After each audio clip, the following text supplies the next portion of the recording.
There you go. No, but I'm just curious.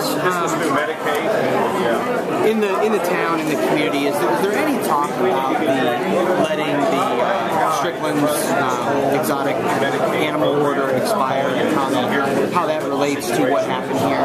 No, not really. You know, I think people want to know why these people, and not just Mr. Thompson, but other people, were allowed to keep these animals, and why the guidelines and the restrictions aren't a little better to regulate it.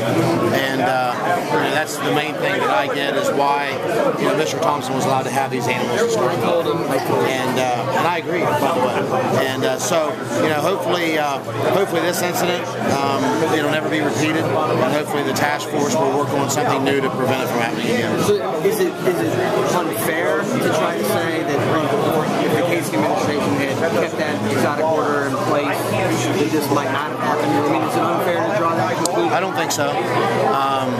Because I don't know much about the order you're talking about under the previous administration.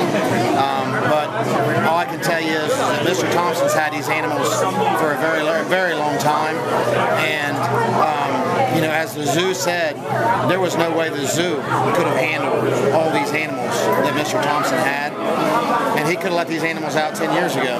So I don't know that any past orders would have prevented this. There needs to be some more restrictions and guidelines. I think we need to eliminate, as Mr. Hanna has said, the word pet from exotic animals, because they're not really a pet, and I think some things need to change in that regard. Is it your preference that these animals don't get returned that are right now at the zoo? Well, unfortunately, as I've said, I don't really have a personal preference, because I can't use personal. Would it be better for the community? I think it would be better for the community if there was better guidelines and restrictions on who could have these animals, the types of premises that they're kept on, and the type of activity that there is used when dealing with them. And I think that would be the best thing, that something positive comes out of this ordeal. I have to ask, just because we're here at an Issue 2 rally, where do you stand on Issue 2, Senate Bill 5? Support it, oppose it? I've said all along that I think there's some reform that was needed with that.